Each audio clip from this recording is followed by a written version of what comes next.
Hola, buenas tardes. A nombre de Penguin Random House y su sello Grijalvo, agradezco su asistencia a esta presentación del libro La verdadera noche de Iguala, la historia que el gobierno trató de ocultar, de Anabel Hernández, una de las periodistas más combatientes y congruentes de este país. Anabel, gracias como siempre por haberme permitido participar en el proceso de edición de tu libro. Como decía, La verdadera noche de Iguala es una investigación clave para entender qué sucedió la noche del 26 de septiembre de 2014, pero no solo esa noche, es fundamental para entender la tragedia humana que vino después. La brutal violencia de Estado, las torturas, la impunidad y el sufrimiento humano. Pero también, como lo veremos ahora, es fundamental para entender las historias de supervivencia y la lucha incansable por la justicia. Tenemos el honor de que esta tarde nos acompañen para comentar el libro Elvia Román Nájera, la profesora Lucila Virgen López Rojas, así como la profesora Delia Salgado Román.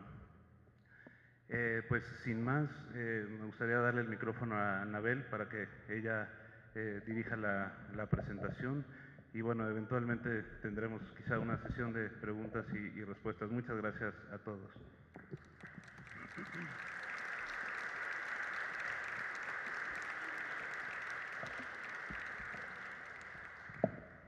Les agradezco mucho, como siempre, su presencia a estas presentaciones. Debo decir que para mí el día de hoy es un día muy importante. Hoy escucharán ustedes mi explicación de una investigación que hice durante los 2 últimos años, financiada por la Universidad de California en Berkeley, supervisada rigurosamente por el programa de periodismo de investigación de esta prestigiada universidad durante estos 2 años. Pero lo más importante de esta tarde no es escucharme a mí. Lo más importante de esta tarde es que hay 3 familias aquí presentes que son familiares de las víctimas de las que nadie quiere hablar. Es evidente, y todos lo sabemos, que las víctimas más conocidas de este caso son los 43 estudiantes desaparecidos, los 3 estudiantes que fueron asesinados esa misma noche, los 3 civiles, ciudadanos comunes y corrientes que también fueron masacrados esa noche, las más de 20 personas que fueron heridas con armas de fuego. Pero después de esa noche se fueron acumulando muchas víctimas más a las que no se les ha dado visibilidad. Y estas víctimas son clave para entender cómo el gobierno de México, cómo el señor Enrique Peña Nieto, cómo el procurador Jesús Murillo Caram, cómo el señor Tomás Herón, titular de la Agencia de Investigación Criminal, fabricaron una historia falsa para proteger al Ejército, a la Policía Federal, a la Policía Estatal, al CISEN e incluso integrantes de la propia PGR que participaron en el ataque y desaparición de los normalistas esa noche. Estamos hablando de más de 100 detenidos, la gran mayoría víctimas de brutales torturas. No daré una explicación de ellas porque esta tarde está con nosotros los familiares de 3 detenidos clave, 3 personas detenidas, supuestamente acusados los 3 de ser integrantes de la organización criminal Guerreros Unidos. El gobierno ha dicho que estos hombres detenidos y sus cómplices fueron los responsables del ataque, desaparición de los estudiantes. Hoy estas familias han decidido por primera vez dar su testimonio en público de lo que realmente ha pasado y dar la cara ante la sociedad y explicar quiénes son realmente sus familiares. La profesora Delia Salgado Román es la madre de Carlos Canto, un profesor de secundaria, que fue detenido en octubre de 2014 en Iguala Guerrero, acusado supuestamente de ser miembro del grupo criminal Guerreros Unidos. Está también con nosotros la profesora Lucila Virgen López Rojas, que es madre de Eury Flores, detenido también en octubre de 2014 en Morelos, acusado también de supuestamente ser miembro del grupo criminal Guerreros Unidos. Y está con nosotros un testimonio clave.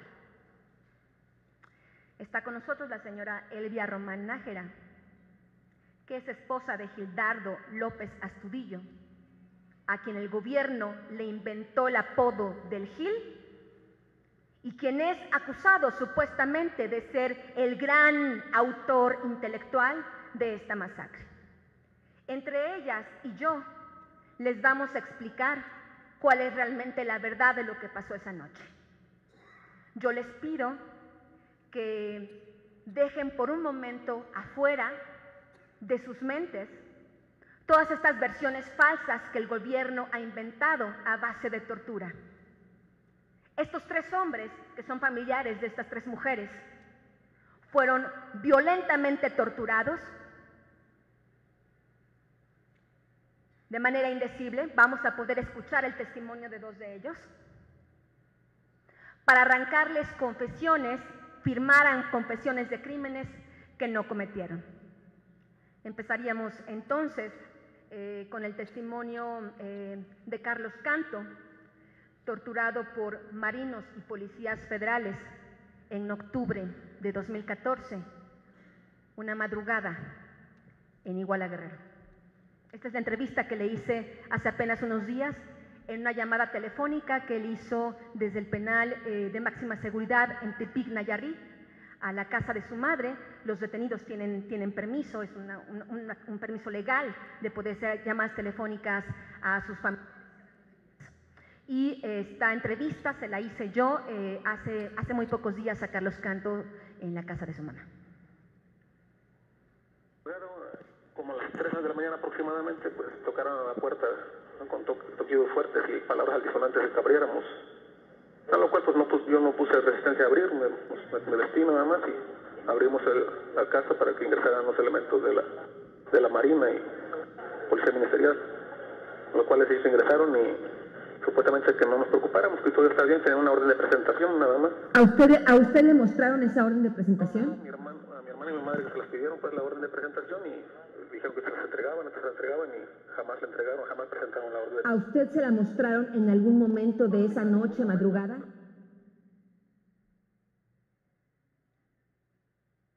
Van a volver a poner el audio.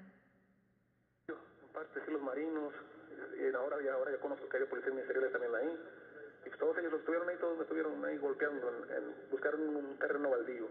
Después de llevarme a mi domicilio, buscaron un terreno baldío donde para no estuviera al alcance de la vista de las personas, y me metieron ahí y me tuvieron como a las 6:30 aproximadamente de la mañana. Ya cuando iba a amanecer me trasladaron a la Ciudad de México. ¿Cómo cuántas personas lo golpeaban? ¿Perdón? ¿Cuántas personas lo golpearon ahí en el terreno baldío? Como unas 5 o 6 personas ahí. ¿Dónde lo golpeaban, Carlos? En el estómago, en la cabeza, las piernas, se dejaban caer de sus rodillas en mi estómago.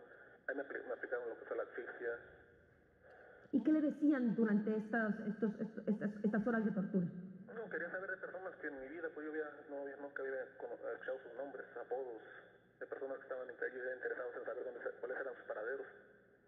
Pero pues obviamente yo no sabía todas esas cosas. Y aparte de querer saber dónde estaban los estudiantes, cuál era su ubicación de ellos. ¿Cómo se lo preguntaban, Carlos? Este tema de los estudiantes, ¿cómo se lo preguntaban? Pues, con palabras altisonantes me decían que no me hiciera, en pocas palabras, pendejo, que yo sabía dónde estaban y que los llevara donde estaban ellos. Yo les decía que era profesor, les decía y ellos no me creían, pues. Yo les decía, soy profesor, yo no sé dónde están los estudiantes, la verdad no sé. ¿Y después del terreno baldío, qué fue lo que pasó? Me llevaron a un cuartel en la Ciudad de México. Desconozco la ubicación de ese cuartel, pero ahora también ya sé que es el cuartel de la Marina. ¿Ubica más o menos en qué parte de la Ciudad de México? ¿Podría describirnos? Yo iba vendado y nunca me percaté de nada de donde yo entré. Cuando entra, ¿qué es lo que pasa? Desde que llegué empezaron también que ahí iba a hablar, me dijeron, aquí vas a hablar, cabrón. Y ya pues, Ahí empezaron los golpes más severos. Ahí empezaron con los toques, igual golpes, la asfixia, atragantamiento con agua. Y pues cada vez iban subiendo de tono los golpes. Igual las mismas preguntas sobre los estudiantes, sobre personas que ellos tenían fotos ahí y nombres que digo, realmente yo nunca, no había visto a las personas ni conocía a las personas. Y fue cuando me amenazaron ya con mi familia también de hacerles daño a ellos. Me mostraron una foto de mi esposa, y a lo cual pues yo les dije que pues, ellos no tenían nada que ver con eso y que pues, nos dejaran en paz, pues, obviamente, pero no me hicieron caso. Carlos, ¿en dónde fueron estos toques eléctricos? Perdone que se lo pregunte. El primero que llegué fue entre la entrepierna. Desde ahí empezaron a darme toques, después toda la parte baja de la espalda, en la nuca, porque me sentaron en una silla donde tenía descubierta la parte inferior de la espalda y tenía descubierta la parte baja de la espalda y en la nuca, todo lo que es la nuca, de vez en cuando en las mejillas y en los labios. ¿Toques eléctricos en todas estas partes? Sí. Y perdone que se lo pregunte, pero la gente necesita saber qué implica ser víctima de esto. ¿Qué sentía usted, Carlos? Físicamente, moralmente, ¿qué sentía usted? No, pues te invade un miedo tremendo, mucho miedo, mucha impotencia, no poder hacer nada, que no te crean lo que dices, ¿no? Y a fuerzas que es decir lo que ellos quieren escuchar. Lo que tú les tienes que decir, lo que ellos quieren saber, y aunque sean mentiras, tú les tienes que decir, pues ellos para que te dejen de pegar, tienes que decirles que si el elefante es Rosita, pues es Rosita. Coraje, pero no puedes hacer nada, estás esposado, estás vendado. A veces quieres gritar, no sé, ya no te bloqueas, ¿no? Quieres gritar, pero no puedes gritar, quieres llorar y no puedes llorar. Es algo muy frustrante. Con de traje, ¿sí? Y esta persona me dijo que iba por parte del presidente de la República. Que me ofrecía $1.000.000, que era un trato que nadie me fue ofrecido, $1.000.000, me regresaba el negocio que tenía, me regresaba como profesor, que iba a hacer de cuenta como si nada hubiera pasado, pero que le dijera dónde estaban los estudiantes, que es lo que le interesaba al presidente de la República. Y yo le dije con todo respeto que si yo hubiera sabido de todo eso, me hubiera evitado toda esa bola de golpes que me dieron. No, tonto, le digo.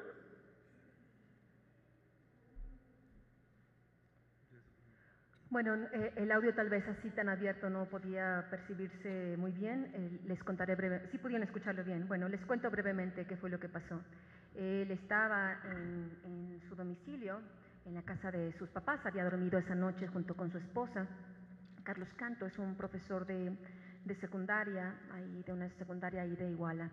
Esa noche, esa madrugada, es sacado del domicilio de su madre por un grupo de marinos que primero lo golpean en un terreno baldío que estaba a un lado de la casa de su madre, y después de la golpiza donde le están preguntando por los estudiantes y le están preguntando por una serie de nombres de personas que él no conoce, lo trasladan a instalaciones de la Marina. Y es en instalaciones de la Marina donde incluso ante la presencia de un alto mando militar, es brutalmente torturado con toques eléctricos en testículos, en el ano, en el paladar y en otras partes del cuerpo. Durante la tortura había un mensaje que era repetido por parte de sus torturadores, que esto era una orden del presidente Enrique Peña Nieto, porque tenían la orden de forzosamente resolver el caso y saber dónde estaban los estudiantes.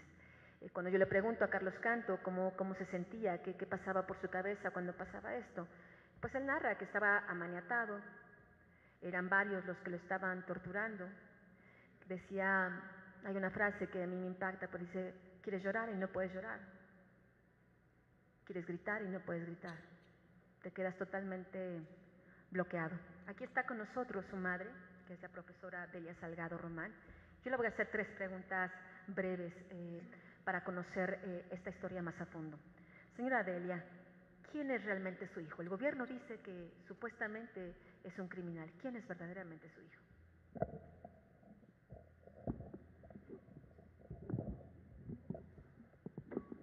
Buenas tardes. Buenas tardes a todos. Bueno, es difícil para mí iniciar después de volver a recordar, porque recordar es volver a vivir, discúlpenme. Pero mi hijo es un profesor de secundaria con tiempo completo en el área de computación, y jamás, yo creo que ni él ni nosotros Su familia pensó en vernos involucrados de esta manera en este caso.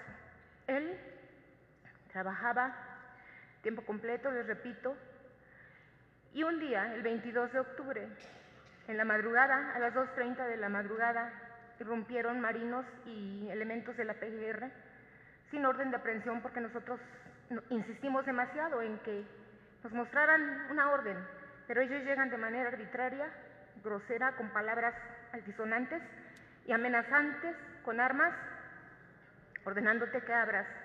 Es más, abriendo tu puerta, ellos mismos, no permitiendo o esperando a que tú les abras. Cuando tú intentas abrir, ellos empujan y entran. Insistían mucho en que cuál era su alias. Mi hijo estaba todavía dormido y no entendía qué le estaban preguntando. Insistían mucho, otra vez y otra vez, ¿cuál es tu alias? Y a él se le ocurre decir, porque así le dicen desde pequeño, Pato. Inmediatamente dijeron ellos, este es. Supimos que por su alias se lo llevaron, por una maldita confusión, cuando nos enteramos que andaban buscando a una persona a la cual habían señalado con el alias del Pato por el secuestro de los 43 muchachos, los de Ayotzinapa. Entonces supimos que a él lo habían confundido, porque de otra manera no entendíamos nada qué había pasado. ¿Por qué? Es más, ni siquiera supusimos que estuviera en la CEIDO o que estuviera detenido. Han pasado tantas cosas malas allá que, no sé, llegamos a pensar lo peor. Pero bueno, finalmente, después de habérselo llevado de esa manera, nosotros nos vamos enterando hasta las 5 de la madrugada, casi. Del día siguiente. Del día siguiente. 24 horas a él lo tuvieron bajo tortura física y psicológica, tratando de hacerlo firmar un documento, una declaración que él desconocía, señalando a personas que él ni siquiera conocía tampoco. Entonces, a él lo torturan casi 24 horas y finalmente lo ponen a disposición de las autoridades y le permiten una llamada que me toca a mí recibirla a las 5 de la mañana del día 23, jueves 23, no lo voy a olvidar nunca porque es parte de la pesadilla que seguimos viviendo. Y nos informan, bueno, me comunican con él y lo primero que yo ya había, porque había imaginado 1000 cosas, y yo le pregunto, no me contestes porque sé que no puedes contestar, solo dime sí o no. ¿Te golpearon? Sí. ¿Te torturaron? Sí. ¿Te hicieron firmar algo? Sí. Y él insiste rápidamente en decirme, mamá, le hablo porque necesito que me traigan ropa. Y yo grito, ¿cómo? ¿Por qué ropa? Si tú te vas a quedar ahí. Y me dice él, sí, al parecer sí, mami. Le digo, es muy fuerte de lo que te están acusando. ¿De qué te acusan? Y me dice, no puedo hablar. Y escucho la voz al lado que le están presionando para que deje ya la llamada. Y entonces, pues ahí termina mi llamada. Yo me comunico con mi hija, que ya se encontraban buscando en la PGR, en la CEIDO. Me comunico y le informo, sí, tu hermano está ahí. Y ha sido torturado, y ha sido golpeado, y lo hicieron firmar una declaración que ni siquiera le permitieron leer. Señora Elvia, ¿hasta qué momento vio usted a su hija? Yo no lo vi. A mi hija la dejan verlo hasta el día jueves 23 a las 9:30 de la noche. Desde la mañana estuvieron solicitando verlo, y nunca hasta las 9:30 de la noche. Después entendí por qué. Hoy, en ese momento, mi hija iba con un abogado penalista y con su hermano. Nosotros nos quedamos en Guerrero, en Iguala, buscando en otras dependencias a ver si lo encontrábamos. Y cuando yo le aviso a ella, pues ella lo ve, insiste en verlo, y lo ve hasta las 9:30, de una manera que no quiero ni imaginármela, porque cuando mi hija me lo platicó, sentí que se me partía el alma porque mi hijo estaba inflamado totalmente de sus manos, no podía ni firmar. Moretones en la cara, en todas las partes del cuerpo, huellas de toques, de tortura en todo el cuello. No podía caminar. Es lo que más me dolió oír de mi hija, que él no podía caminar cuando se acercó a su hermana, porque estaba totalmente lastimado.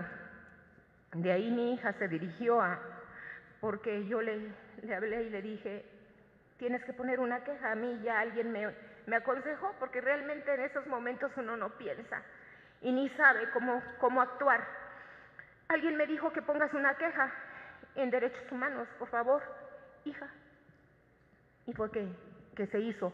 Yo vi a mi hijo hasta el 17 de noviembre por locutorio. Lo vi a través de los huequitos esos que tienen, no lo pude tocar, solamente lo vi.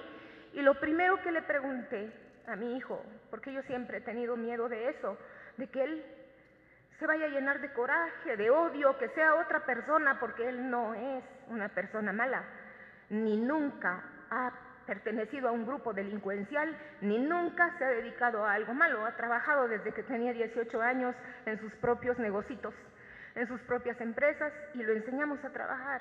Entonces, cuando yo lo vi, lo primero que le pregunté es que cómo se sentía, porque también le pregunté que si tenía mucho coraje, que si tenía odio contra los que lo detuvieron y lo torturaron, y me dijo, no, mamá, ya casi no, yo estoy aprendiendo a perdonar a mis captores, yo estoy preparándome para perdonarlos.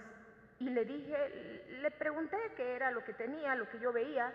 Su nariz todavía se notaba con golpes, las huellas del cuello todavía se le veían, y yo le pregunté sobre eso y él me dijo que eran las huellas de la tortura, pero me dijo también, tratando de consolarme, como hace todo hijo, ¿verdad?, con su mamá, no se preocupe, mami, solamente son golpes físicos, mi alma no la van a tocar, mi alma no la van a tocar.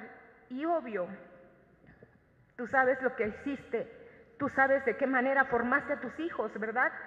Y sabíamos, yo supe y me vine, me salí de ahí, no feliz, pero más contenta de haberlo visto vivo, en primer lugar vivo, en segundo lugar de haberlo visto espiritual todavía, porque eso es lo que les enseñamos mi marido y yo a mis hijos, la espiritualidad, ser seres humanos nobles.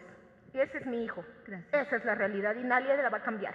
Ni lo que le pasó la va a cambiar. Eso es lo que me da gusto. Eso es lo que yo doy gracias a Dios. Nadie la va a cambiar. Él sigue siendo espiritual. Gracias, Eli. Le agradezco.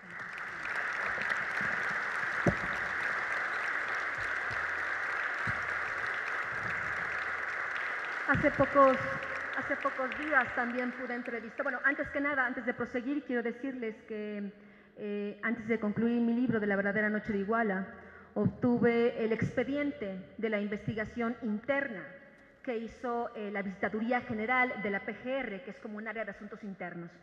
Y en este expediente de la propia PGR se afirma categóricamente que Carlos Canto fue torturado y se está ordenando una acción legal contra los torturadores. Por desgracia, este documento que ahora ya todos pueden consultar es un documento de más de 1,100 y tantas páginas que el gobierno de Enrique Peña Nieto ha tratado de ocultar durante todos estos meses. Hoy cualquiera de ustedes lo puede consultar en una página de internet que se llama verdaderanochedeiguala.com. Ahí cualquiera puede leer toda esta indagatoria interna y podrán ver que la propia PGR internamente, más de 6 fiscales están afirmando que la llamada verdad histórica es falsa.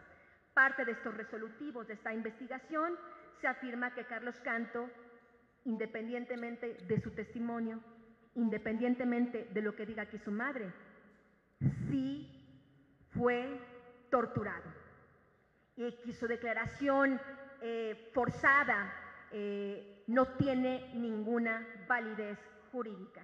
No habrá ningún juez que pueda tomar en cuenta esa declaración por las torturas que sufrió.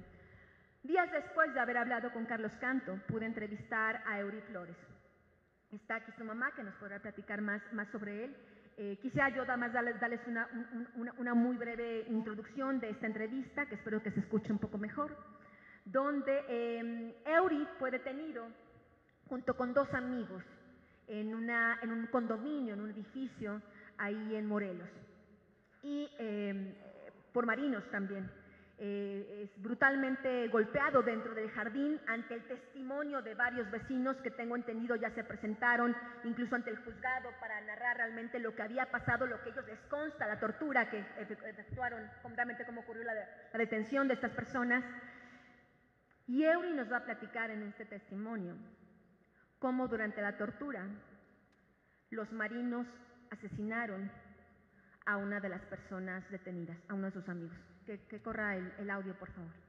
No muy alto para que no se sature la bocina y que se pueda escucharlo más claro. ¿Ahí en el jardín? Sí, me desnudan y así me empiezan a pegar, me empiezan a poner la bolsa y me preguntaban por personas que realmente yo no conozco y como no les decía, o sea, pues no sabía ni qué decirles, no podía contestarles lo que ellos me preguntaban porque no tenía conocimiento de nada, ¿verdad? ¿Cuántas personas participaban en esta tortura? Aproximadamente unas 10 personas. Cuando usted vio a su amigo el Chiquis, también a él lo estaban torturando. ¿De qué manera lo estaban torturando? A él le ponían la bolsa, le pegaban también y le daban toques. Ya cuando yo me percaté que lo habían matado fue porque tenía 2 personas encima de él. Ellas estaban vestidas de verde, de militares, pues. Uno estaba sentado a la altura de su espalda baja y el otro estaba sentado a la altura de su espalda. ¿Él estaba boca abajo o boca arriba, el cuerpo de Manuel? Boca abajo. Sí. Él estaba completamente acostado boca abajo, también lo tenían desnudo y una persona estaba jalando la bolsa hacia él, ¿cómo le diría? Hacia atrás. Pues. Como si estuviera montado sobre él. Ándele. Sí. Así, entonces, cuando le quitó la bolsa, Emanuel se desvaneció y ya él brincó, se espantó y dijo, y no aguantó, se me fue, ya se lo cargó la chingada, se me fue, no aguantó. Y el que estaba sentado a la altura de sus nalgas fue el que le dijo, no, pues háblale dijeron una clave y ya subió el edificio corriendo porque ellos estaban todavía en el último departamento aventando las cosas y se veían que movían muebles y todo eso. Estaban registrando el departamento. Ya cuando bajó, él le dijo, ¿qué hiciste, pendejo? ¿Qué hiciste? Él no es el que se tenía que morir, él no. Y ya fue hacia donde estaba yo, me dio una patada y me dijo, ya vístete. Dice, cámbiate. Y ya nada más les dijo, levanten todo y que no quede rastro de la putiza. Y empezaron a aventar todo en bolsas negras. Y afuera se veía que había sirenas y eso. ¿Y qué pasó con el cuerpo de esta persona que murió en la tortura? Ya no supimos, ya estando en Seido, un señor chaparrito güero que estaba ahí, nunca se identificó conmigo, y otro joven pelón, él totalmente pelón, me dijo, oye, ¿sí sabes que tu amigo se suicidó? Le dije, no, él no se suicidó. Le dije, ustedes lo mataron. Dice, no digas pendejadas, nadie mató a tu amigo, él se suicidó porque te quería salvar. Le dije, no, él estaba conmigo. Le dije, a él lo mataron ustedes. ¿Y usted en ese momento cómo se sentía, Eury, cuando estaba siendo torturado, cuando vio que su amigo fue asesinado? ¿Qué pensaba en ese momento?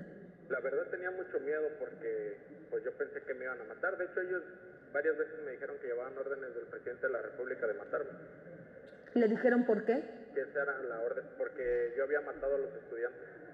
¿Usted participó en el ataque y homicidio de los estudiantes? No, jamás. De hecho, ese día ni sabía yo de los hechos, ya me enteré hasta después por las noticias. Y fue lo que les dije, yo lo único que sé es lo que ha salido en las noticias. Ese día cuando usted es torturado y cuando su amigo es asesinado por la Marina, ¿quiénes más fueron torturados? Francisco Lozano Cuevas, que es el que viene detenido conmigo. Los toques eléctricos. En los testículos, en el ano y en la boca. Y perdone que se lo pregunte, pero en ese momento, ¿qué pensaba usted? ¿Qué pasaba por su cabeza? La la verdad yo pensé que me iban a matar cuando llegamos allá a la Marina, porque no nos presentan ante un juez o algo, sino nos meten otra vez a un cuarto y empieza a entrar gente encapuchada y cada gente que pasaba tenía ganas de pegarme, porque todos o me daban una patada o me daban un golpe y me decían, es mejor que hables, ya te llevó la verga, ya te llevó la verga. ¿Usted qué les decía? Pues nada más me quedaba callado y sentí más temor cuando me empezaron a enseñar fotos de mi familia, de mi esposa, de mi hijo. Y él me decía, voy a violar a tu hijo antes de que lo mate, voy a grabar el video y te lo voy a mandar para que veas que no estamos jugando.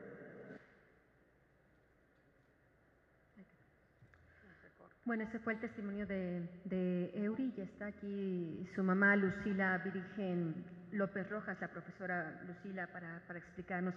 Señora Lucila, ¿realmente a qué se dedicaba su hijo Eury? Bueno, primeramente, buenas tardes a todos. Como ya se dieron cuenta, soy bien chillona. Nada más de recordarlo, pues se te viene todo a la mente, revives otra vez ese momento. Mi hijo nació en un matrimonio formado. Mi esposo es arquitecto y yo soy maestra. Tenemos 3 hijos, donde los 3 estudiaron una carrera. Mi hijo Eury es licenciado en Administración de Empresas. Se dedicaba a administrar una trituradora de piedra que años anteriores habíamos comprado nosotros. Él se dedicaba a eso, carros materialistas, ese era su trabajo.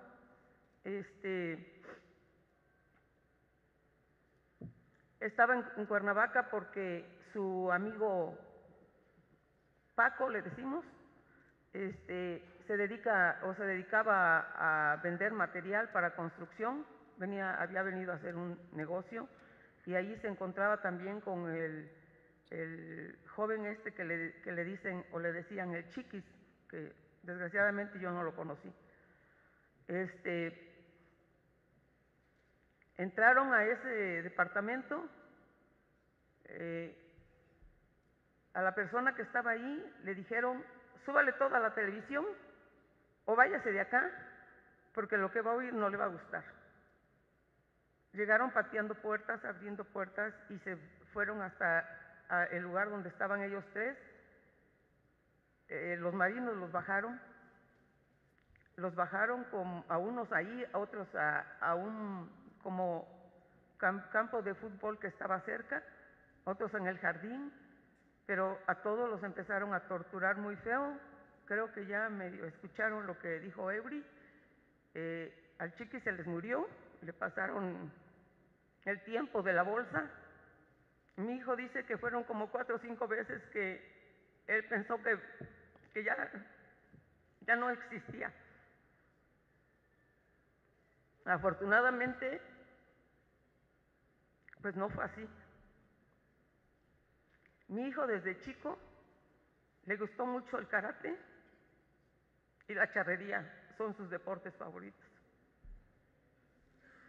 ¿Cuándo supo usted la detención de su hijo? ¿Cuándo lo pudo volver a ver, Lucila? Le permitieron una llamada. Para esto pasó como a las 12 de la noche y hasta al otro día a las 5 de la mañana le llamaron a mi nuera y le permitieron que hablara a mi hijo, y le habló a mi nuera y le dijo que estaba en la Aceiro. Inmediatamente nos fuimos para allá. Cuando llegamos, no nos permitieron verlo. Llegamos como a las 11 de la mañana, yo creo. Nos permitieron verlo hasta como a las 9 de la noche, después de que íbamos 3 personas, mi hija, mi nuera y yo, y a las 3 personas nos entrevistaron como 3 o 4 ministerios públicos. Cuando nos mencionaban que si conocíamos a tal o cual persona, nosotros le decíamos que no. No la conozco. Se molestaban porque no les decíamos si las conocíamos. Bueno, pues yo no la conozco. y repetían mucho las preguntas para ver si nosotros caíamos en algún error, me imagino, pero pues no teníamos nada por qué caer en error, porque todo lo que estábamos diciendo era lo que se estaba viviendo.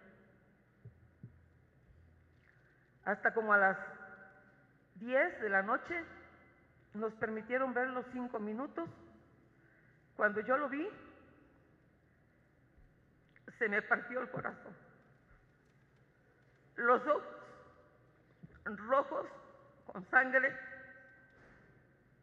la nariz deslocada, todos los golpes que tenía, no podía hablar, no podía caminar, no lo podía agarrar, porque aparte de que 5 minutos para que yo hablara con él, teníamos a alguien acá a un lado que le pegaba cada rato a una puerta. Cuando yo me quería acercar para siquiera verlo, no se podía. Y además él no se podía ni mover, estaba agarrado de una barda que estaba ahí, porque no podía. ¿Usted le preguntó qué le había pasado? Yo le pregunté qué te hizo, qué te pasó. Y nada más movía la cabeza y lloraba y me decía, me torturaron. Le digo, ¿cómo te torturaron? Muy feo, mamá, muy feo.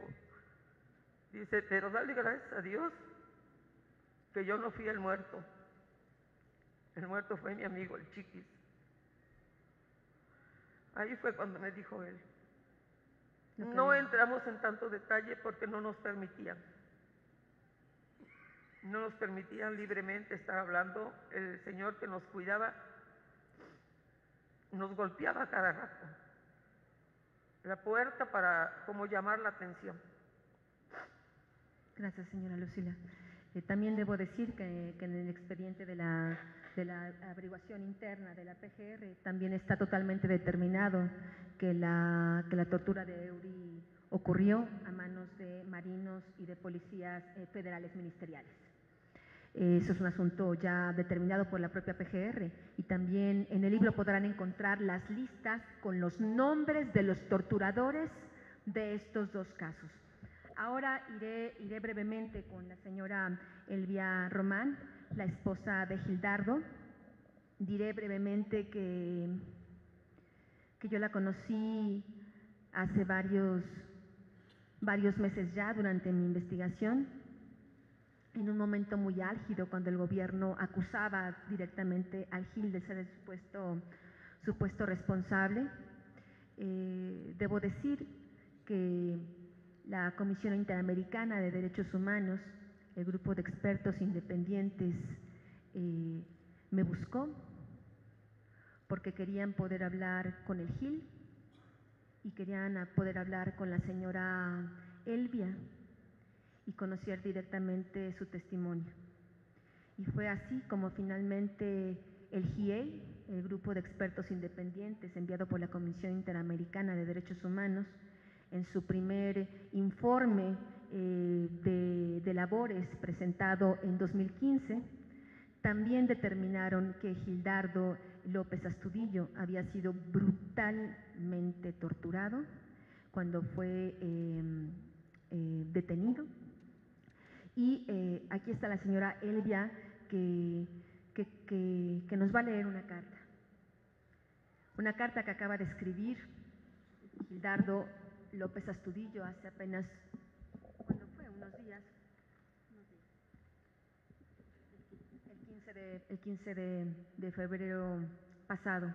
Y está aquí la carta con su testimonio de viva voz de Gildardo. Es una carta donde tiene su huella digital, es una carta escrita de su puño y letra que su esposa leerá. Debo decir, nada más brevemente, que el libro fue publicado a finales de noviembre del año pasado, después de que sale el adelanto en el portal de noticias de Aristegui Noticias. Una de mis principales fuentes de información fue amenazado directamente por uno de los altos funcionarios del gabinete de Enrique Peña Nieto, directamente, de celular a celular, sin ningún disimulo, sin ningún filtro. Y días después, Gildardo López Astudillo fue de nueva cuenta brutalmente torturado porque había comentado telefónicamente con su esposa que había información importante que compartir sobre el caso. Buenas tardes. Tengo en mis manos una carta que me hizo llegar mi esposo. Tiene su huella, su firma. Claro, la huella la hizo con la misma pluma que les dan ahí. Sí. Y dice así: el que suscribe, Gildardo López Astudillo, por mi propio derecho y privado de mi libertad, en el Ceferezo número 1 Altiplano, quiero hacer del conocimiento público las irregularidades que envuelve el caso de los 43 normalistas desaparecidos de Ayotzinapa, con el cual se me vincula y me reitero, es un delito fabricado por el gobierno federal y sus dependencias oficiales, como lo son la PGR, CEIDO, Policía Federal Ministerial, Marina Armada de México.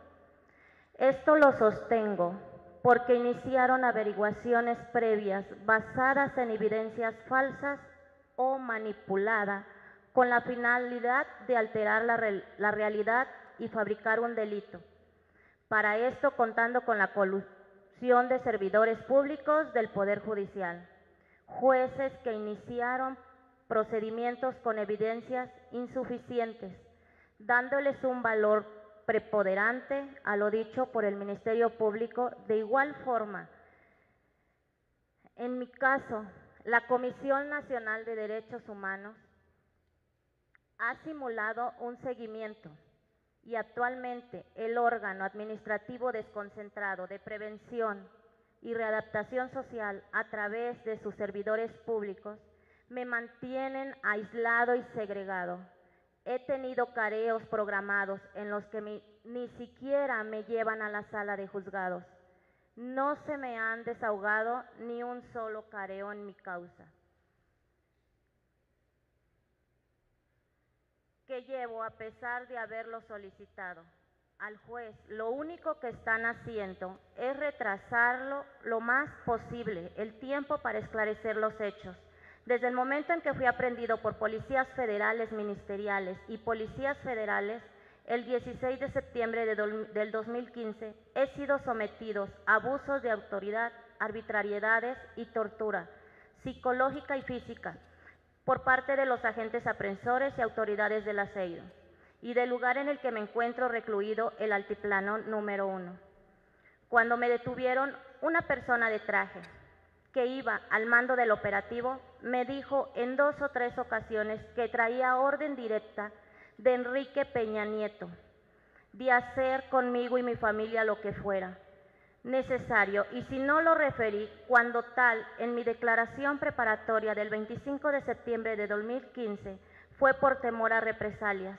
En una de las cosas que más rabia y coraje me dan es el abuso de autoridad y la injusticia que hay, no solo en mi caso, en todo el país, y todo esto a causa de un grupo de gentes que está apoyadas por el gobierno federal, que interpretan las leyes según su imaginación. He buscado por todos los medios a mi alcance apoyo o asistencia en diferentes grupos que defienden los supuestos derechos humanos, y no para hacerme la víctima, sino para esclarecer este caso tan relevante. Y todos están coludidos con el gobierno. Una vez escuché a alguien decir que todos tenemos derechos humanos, pero los presos diferentes, lo cual a mi juicio es un error la justicia, y los derechos humanos deben ser iguales para todos. Asimismo, quiero señalar a Gustavo Salas Chávez, Gualberto Ramírez Gutiérrez, Lourdes Lucho Iturbe, Jesús Murillo Caram, Tomás Cerón de Lucio, Areli Gómez, Renato Sales Heredia, Miguel Ángel Osorio Chong, Enrique Peña Nieto, Monte Alejandro Rubio, García y otros, de ser los responsables directos de todas las irregularidades y el estado en que se encuentra el caso Ayotzinapa, pues uno con otro se encubren sus fechorías y se protegen entre ellos.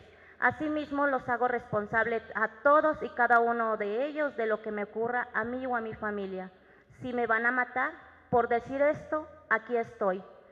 Si van a matar a mi familia, ahí está, viven donde mismo. Pues todas las amenazas que me hizo Gualberto Ramírez Gutiérrez, que me pasaría si me retractaba ante el juez, de las declaraciones que él y otros me obligaron bajo amenaza y tortura física y psicológica a hacer y firmar, me las han cumplido, tal y como se lo hice saber al juez de mi causa penal. El 25 de septiembre del 2015. Asimismo, no hace nada. El señor Jorge Santiago Aguirre Espinosa y Mario Patrón, que vinieron a amenazarme y ofrecerme dádivas a cambio de mi colaboración y modificar mi declaración ante el juez y decirme en tono amenazante que pensara en mi bienestar y el bienestar de mi familia, a lo cual no accedí. Esto fue el 16 de agosto del 2016. En el interior del Altiplano, en el área de juzgados, en la sala número 12, yo pedí al juzgado de mi proceso que solicitaran ese video y me quedó claro que están de acuerdo en esas actuaciones ilegales, pues nunca solicitaron nada, ya que por videoconferencia solicité al secretario de juzgado el 4 de octubre del 2016 que pidieran los videos y esto no lo asentó en el cuadernillo que queda de la audiencia informativa. Así pues, el día 8 de diciembre del 2016 fui torturado y sometido a descargas eléctricas durante mi reubicación del módulo 1 del área de tratamientos especiales por el director de Seguridad y Custodia, Eric Hernández, Hernán Cortés Ugarte y Carlos Miramontes y otros custodios. Fue un hecho totalmente premeditado porque sin darles ningún motivo me torturaron durante mi traslado del módulo 1 al área de tratamientos especiales.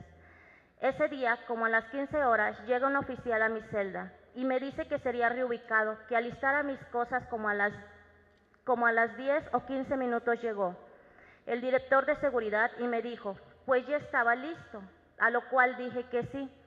Salimos del módulo, pero al doblar para ingresar al pasillo de tratamientos especiales, había como 8 oficiales aproximadamente cubiertos del rostro y con equipo antimotines y uno con una cámara de video portátil, grabando la forma en cómo me torturaban, por lo cual que es indudable que fue planeado y me refirió que eran por órdenes de la directora y del comisionado y durante todo el trayecto me sometieron a malos tratos y a los pocos días recibimos en el pasillo 1 de tratamientos especiales la visita de Renato Sales Heredia, quien de modo sarcástico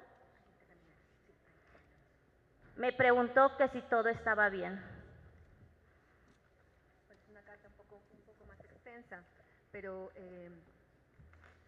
bueno, ese es el testimonio que manda Gilardo López Astudillo, quien supuestamente es uno de los principales acusados por el gobierno.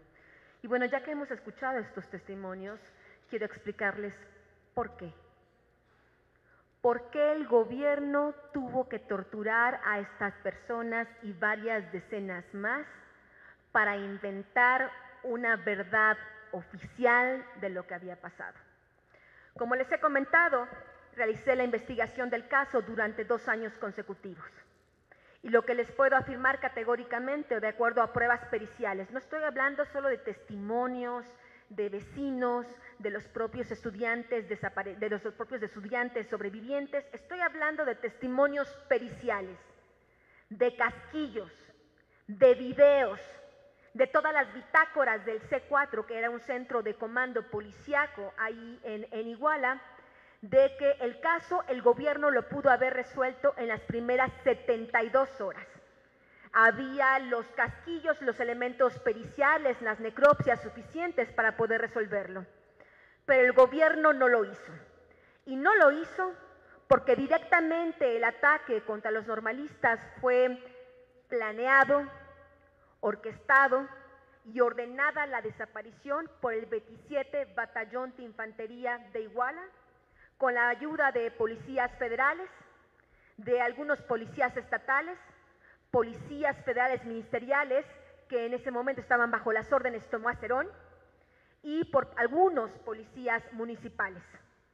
Cuando un perito de Iguala empezó a recabar todas estas pruebas, mandó oficios el 28 de septiembre de 2014 al Ejército Mexicano y a la Policía Federal para que entregaran la lista de los nombres de todos los elementos militares y policíacos que habían participado en el operativo. Les pidió que mandaran las armas para poder hacerles un peritaje y también les pidió los videos que hubiera dentro de estas instalaciones militares y policíacas para poder revisarlos y ver si los estudiantes no habían sido llevados a estas instalaciones. Estas dependencias, ¿por qué pide esta información la Ministerio Público de Iguala? Porque en los casquillos que se encontraron en al menos 2 de las escenas del crimen, había casquillos del Ejército Mexicano. No solo casquillos que correspondían al calibre G3, que era el calibre que esa noche portaban los militares, sino eran casquillos fabricados por industria militar, por la fábrica de armas de industria militar.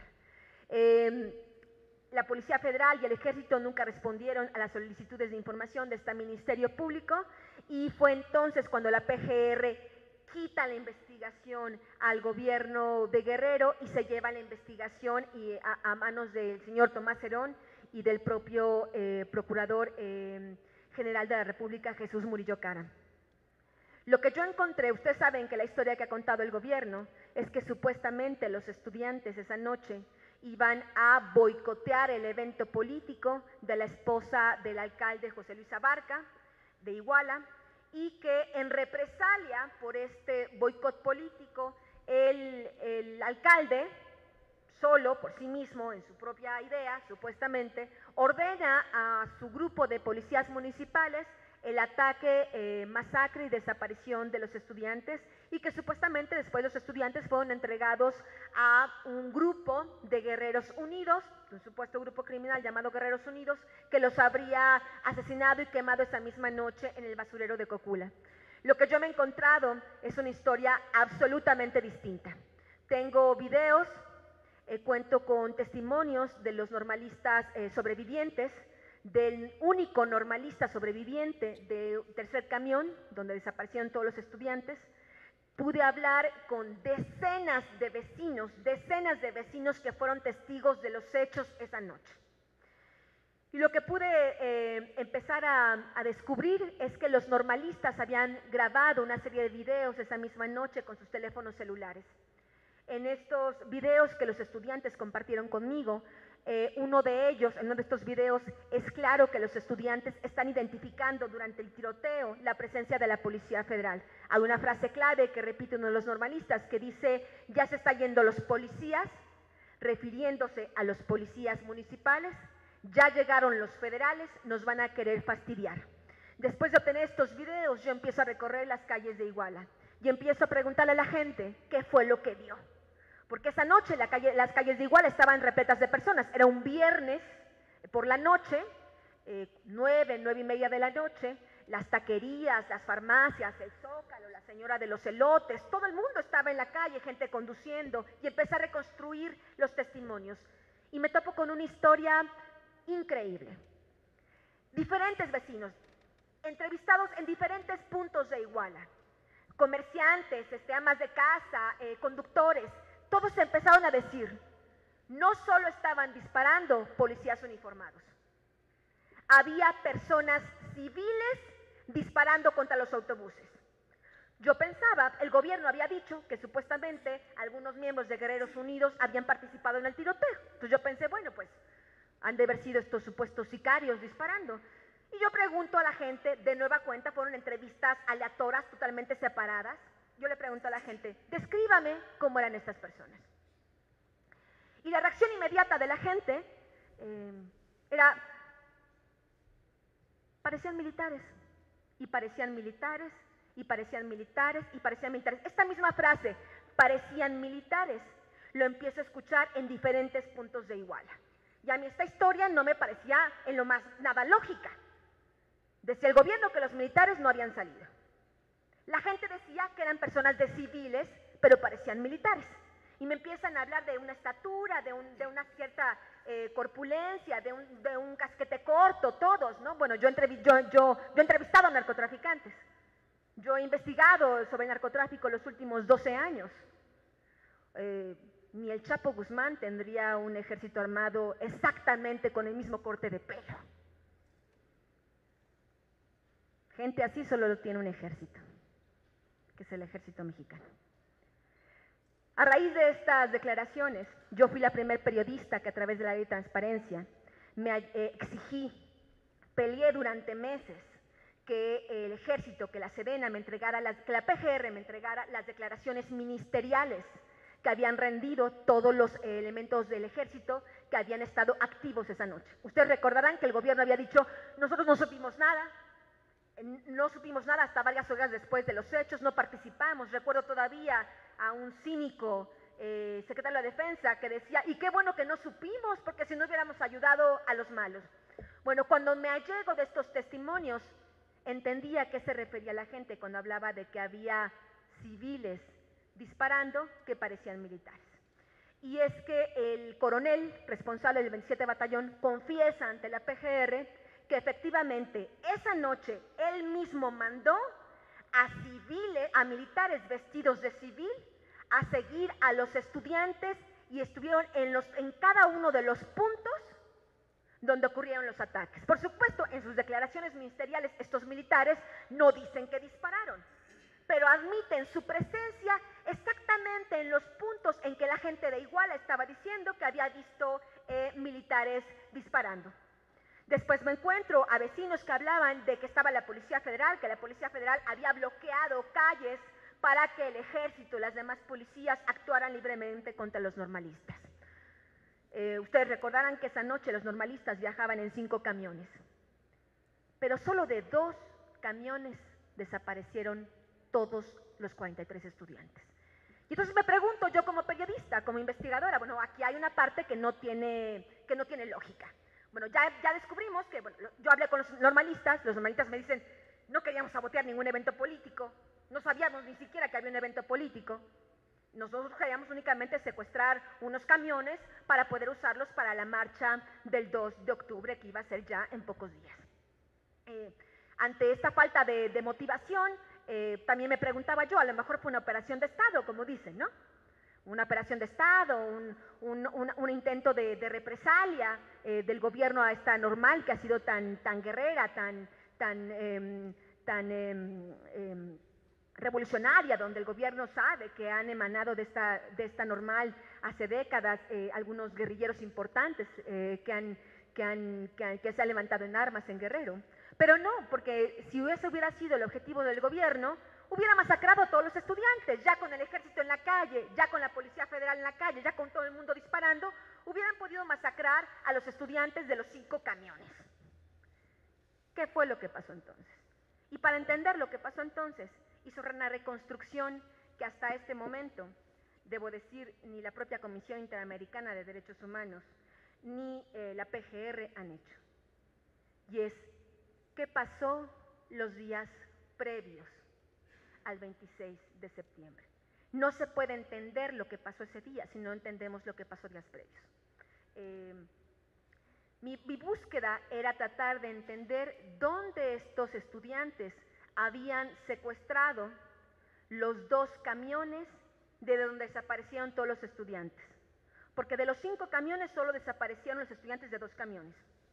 Todas las balas se concentraron en estos 2 camiones y en un camión, ustedes recordarán que hubo un camión de los avispones, un camión donde viajaba un equipo de fútbol, de chicos que nada tenían que ver con la normal, ni parecía que estaba todo fuera de contexto, y son balaceados, el chofer asesinado y uno de los estudiantes, de los jóvenes futbolistas asesinados ya en la carretera de Iguala a Chilpancingo. Cuando yo intento encontrar una lógica, ¿por qué? Okay, estamos viendo aquí esta situación, pero ¿por qué los futbolistas son agredidos? No estaban en la ciudad, no eran normalistas, ¿por qué los balacearon? Y entonces empiezo a comparar las fotografías de los camiones, de los 2 camiones donde desaparecían todos los estudiantes y del camión de los avispones. Y cuando pongo las fotografías, me doy cuenta que los autobuses eran absolutamente idénticos, blancos con franjas verdes. Los otros autobuses, los otros 3 autobuses eran de colores totalmente distintos, pero el común denominador de estos vehículos atacados eran los colores. Entonces, voy comprendiendo poco a poco al paso de los meses que el objetivo del ataque eran los autobuses. Entonces me pongo a reconstruir cómo salen estos autobuses. ¿Los secuestraron esa noche? ¿Cuándo salen estos autobuses? Y regreso a Ayotzinapa y vuelvo a entrevistar de nueva cuenta a los estudiantes sobrevivientes.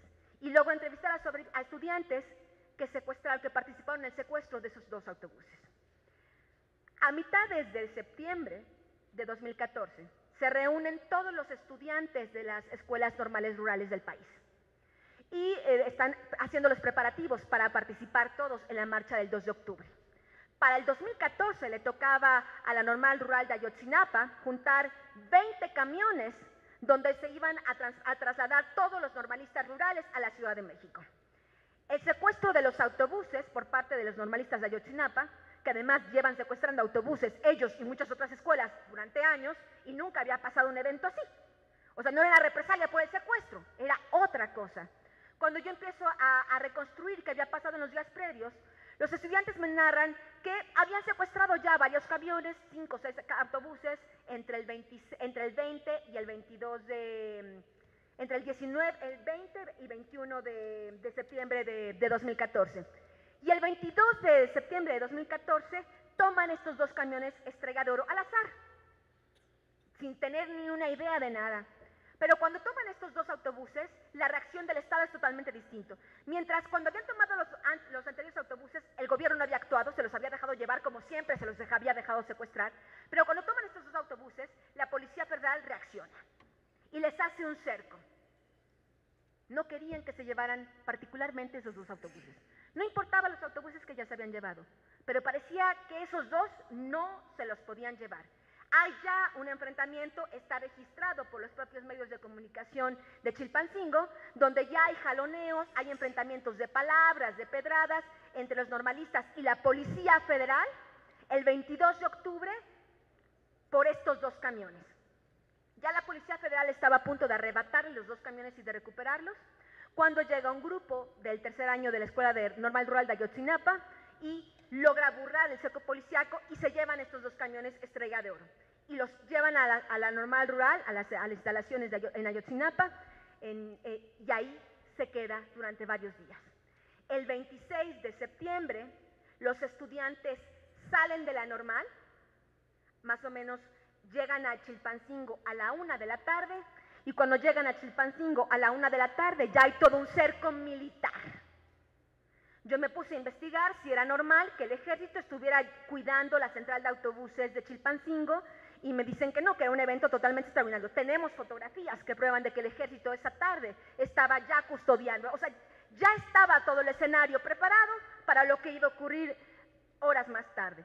Los estudiantes se regresan a Ayotzinapa, tienen una junta y deciden que urge juntar los camiones, porque ya se estaba venciendo el plazo, y deciden ir a Iguala, esperando que ahí no hubiera este cerco militar y no hubiera toda esta preparación para evitar que ellos pudieran robarse los camiones.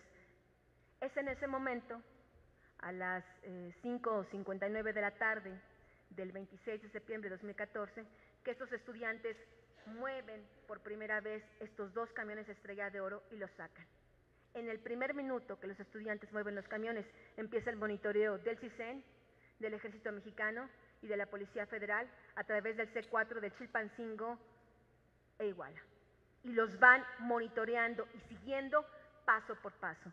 Hace unos días el 18 de diciembre pasado, estuve en la normal rural Isidro Burgos porque los padres de familia me pidieron que fuera a explicar mi investigación. Y cuando yo narré esto, un padre de familia se levantó y dijo que su hijo le había comentado que desde que ellos sacan los camiones, desde que ellos salen de Ayotzinapa, hubo monitoreo en motocicletas de personas vestidas de civil. Parte de estas personas de civil, ahora lo entiendo por las confesiones de los propios militares, eran militares vestidos de civil que ya los iban persiguiendo. ¿Por qué? En mi investigación pude saber que, bueno, en Guerrero es uno de los principales puntos de producción de heroína. Durante varios años he investigado la presencia de los grupos criminales ahí.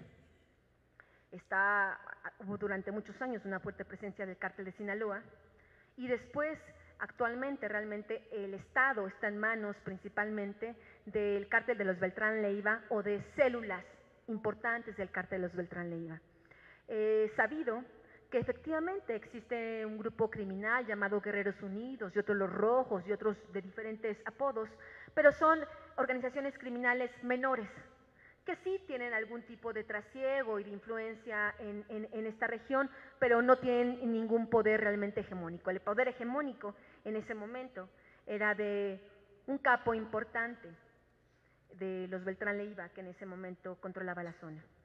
Estos dos autobuses que tomaron los estudiantes el 22 de septiembre de 2014, esos camiones que la Policía Federal no quería dejar que se llevaran, iban cargados con un cargamento de heroína por más de $2 millones. Los estudiantes no tenían ninguna idea de lo que llevaban en los camiones.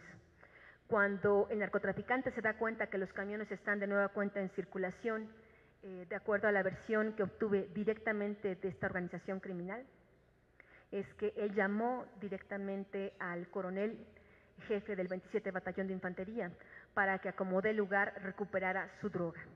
Por eso estos dos camiones eran monitoreados. Por eso el camión de los avispones fue balaceado, confundido con estos dos autobuses, en los que viajaban los estudiantes, los 43 normalistas, y en los que viajaba la droga escondida. Esa noche los militares hacen este operativo. Entre 10:30 y 11 de la noche de ese 26 de septiembre se ejecuta el momento de desaparición. Era muy claro que al principio solo era la intención de detener los autobuses. Entre 9:30 y 10:30 de la noche hubo varios heridos de bala. Está el estudiante Aldo, que recibe una bala en la cabeza y se queda hasta ahora en estado de coma. Está otro estudiante, Fernando Carrillas, que tiene una perforación en el brazo que se está desangrando. Está otro estudiante que dentro de un autobús, a quien le apodan el pulmón, este estudiante, le estaba dando un ataque de asma y estaba a punto de morirse. Si la idea era exterminar a todos los estudiantes, ¿los hubieran dejado morir? No. Entre 9:30 y 10:30 de la noche, todos los estudiantes, todos los heridos fueron llevados a los hospitales. Eso significa que aún no se ejecutaba la orden de desaparición. Es entre 10:30 y 11 de la noche, donde el ejército mexicano ya había tomado control total de la ciudad, que se ejecuta la desaparición. Los militares, junto con otras fuerzas armadas, van a los autobuses que están cargados de la droga e intentan recuperar la droga. De acuerdo a esta versión, los estudiantes se habrían dado cuenta, los estudiantes que estaban a bordo de estos autobuses se habrían dado cuenta de la operación que se estaba dando.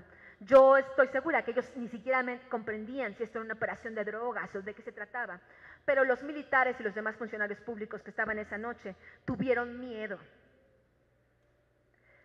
de que se descubriera su corrupción, su colusión con el narcotráfico. Y es entonces cuando se ejecuta la orden de desaparición. Yo puedo comentarles que en esta investigación pude tener acceso a un familiar de un militar que supuestamente estuvo activo esa noche. Y de acuerdo a la versión, triangulando información con ese militar, algunos de los normalistas habían sido llevados al 27 Batallón de Infantería esa misma noche. Yo esta versión no la van a encontrar en el libro, no la pude escribir porque yo quería hablar directamente con el militar, quería escuchar de viva voz su testimonio. Y cuando estaba yo a punto de finalmente lograr tener un contacto directo con él, el familiar que era el vínculo de este contacto fue acribillado en la vía pública.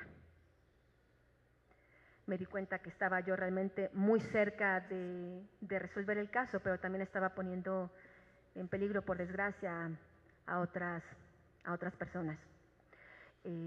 Finalmente, lo que les puedo decir es que al final de mi investigación obtuve un documento, como les decía, de la propia PGR, en la que llega prácticamente a las mismas conclusiones que yo. Este documento que el gobierno ha querido ocultar durante tantos meses y que hoy puede cualquiera leer en internet, en la página que les acabo de mencionar, verdaderanochedeiguala.com, en las conclusiones del visitador general de la PGR determina que hay que investigar al capitán José Martínez Crespo por sus vínculos con el narcotráfico, que hay que hacer una investigación total a todos los elementos del 27 Batallón de Infantería por su presunta participación en los hechos de esa noche, pero también por, lo cual también podría implicar la propia colusión del 27 Batallón con el narcotráfico, es decir, de todo el batallón. Está en este documento también ordenándose ya la detención de al menos 2 policías federales, está ordenándose la inspección de las armas, peritajes a las armas que esa noche usaron los policías federales, porque hay cartuchos, centenas de cartuchos que pertenecen a la marca de calibre, a la marca y el calibre que esa noche portaba la Policía Federal. Se está ordenando también la investigación a los policías federales ministeriales que participaron también en el ataque. Estamos ante una historia terrible. Estamos ante una historia de crimen organizado, de colusión del gobierno con estas organizaciones criminales. El presidente Enrique Peña Nieto, en vez de decidir meter a la cárcel a unos 40, 50 funcionarios públicos, ahí están sus nombres, que participaron esa noche, que estaban coludidos con el narcotráfico, en vez de dar un ejemplo, un escarmiento, y encarcelarlos y decir, esto fue lo que pasó, no es todo el ejército, no es todo el gobierno, es un puñado de malos funcionarios, viene la verdadera operación de Estado. Yo diría que este evento se divide en 2 cosas. Lo que pasó esa noche, que es un puñado de malos funcionarios públicos, que todos deberían estar en la cárcel, no trabajando como siguen trabajando todos estos policías federales y militares, y la operación de Estado para encubrirlos. Donde esta operación de Estado de encubrimiento, donde ocurrieron todas estas torturas, ahí participó directamente el secretario de Defensa Nacional, Salvador Cienfuegos, el Procurador General de la República, Jesús Murillo Caram, el señor Tomás Herón, titular de la Agencia de Investigación Criminal, y hasta el propio presidente de la República, que les repito, ha prohibido que este documento, que hoy cualquiera puede ver con sus propios ojos en internet, sea publicado, porque este documento revela que la propia PGR, 7 ministerios públicos de la PGR, han dado cuenta que la versión oficial es mentira. Eso significa que los restos de Alexander Mora, encontrados en el río San Juan, fueron sembrados por el propio gobierno federal. Eso significa que el gobierno federal sí sabe dónde están los estudiantes. Gracias.